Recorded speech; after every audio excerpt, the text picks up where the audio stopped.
And getting good audio. There we go. All right.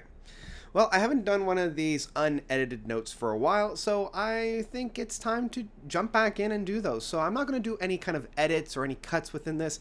I might do a little bit of color correction, but yeah, I used to do quite a bit of these, and I've been reaching out to Twitter for quite a while, actually, about different things that I wanted you guys to kind of talk about. Whether I get you guys to kind of rate a particular artist's discography and tell me which one you like the best, or if I put two different bands up against one another. And one of the last ones that I did was the Polyphonic Spree versus the Flaming Lips. And this was one that I was actually pretty surprised about, because for most of these guys, I kind of have an idea of where this is going to go and what the numbers is going to bring about. But I didn't realize the disparity between the Polyphonic Spree and the Flaming Lips, because I find these are two bands that are very similar. I feel like they are very jovial. I feel like they are very like just a wave of celebration found within their music. They're very symphonic in approach. They're very like layer upon layer upon layer, almost like wall of noise or wall of sound. But I mean, within my own mind, I actually prefer the Polyphonic Spree over the Flaming Lips. I feel like the Polyphonic Spree is a little bit more. They have a little bit more of a direction throughout their albums. Like there's definitely an ongoing thread, because for the first three albums, there were like each song was a different section, and it's just like section 1, 2, 3, 4, all the way up to like 30 or something along those lines. But I will admit, the last album, Yes, It's True, from the Polyphonic Spree, it wasn't good. It wasn't good at all. So I feel like, just because, I mean, the Polyphonic Spree, I believe, only has about 5 albums, right? They have In the Beginning sections, Together We're Heavy, The Fragile Army, and Yes, It's True. So maybe only about 4. And then the Christmas album that they have as well. So I guess 5. I feel like their discography is more solid, only because they're working with, I guess, less. Like there's less of a chance to create a dud, because out of those 5 albums, only one is kind of a dud. Whereas the Flaming Lips, it's a lot more hit and miss. Like when they're good, they are good. Like, and this is where I have to do a little bit of research, because I don't even know half of the albums from the Flaming Lips. The Flaming Lips. And this is where you see some of the background of what I usually cut out, because at this point I would just cut the album or cut the video and be like, okay, I think we're going to just hold on for a second as I go and research and fact check, making sure that what I'm actually talking about is what I've actually seen. Yeah, so I mean, they've been around for quite a while, like starting in the mid 90s. Or actually even within like 1983 is what I'm seeing on this Wikipedia article. I just want to see their discography, honestly. Yeah, it looks like 1986 was their first one with Here It Is, with Here as in like HEAR.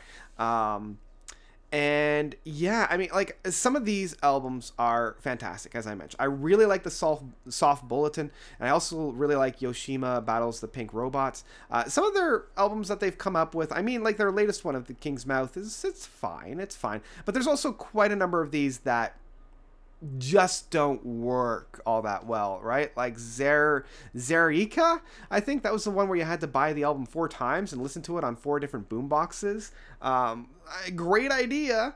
But no, you didn't have to buy it 4 times. It came in 4 different discs, and you needed to have 4. Like, experimentation was incredible, but yeah, I felt like even on a lot of these albums, they didn't, like, it didn't feel as cohesive. It didn't feel quite as whole. Whereas I felt with each of the Polyphonic Spree's albums, I feel like each of them were definitely whole. Like they each had their very clear outline of where they wanted to go. So yeah. I mean, I'm not surprised that the Flaming Lips got as high as they did, and some of the comments I really enjoyed kind of reading through. Somebody even said like St. Vincent, which I'm not actually all that familiar with, but I think they were an artist that came out of the Polyphonic Spree, because I mean the Polyphonic Spree has like thousands of members at this point. And I think they've actually disbanded, whereas at least the Flaming Lips are still putting out albums and whatnot.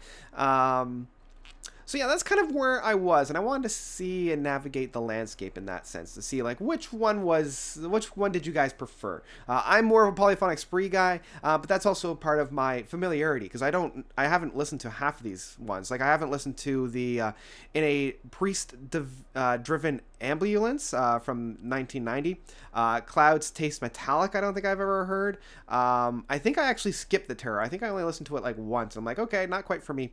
As well as Embryotic, and I haven't listened to that 2017, the Oxymoldy. I wonder if that's like a, a take on the Coldplay album of Oxymolado. But anyway, so I haven't really listened to all those. I just also find that they wander quite a bit, a little too much. And the Polyphonic Spree has some really long stretches of music that I haven't actually heard from the Flaming Lips.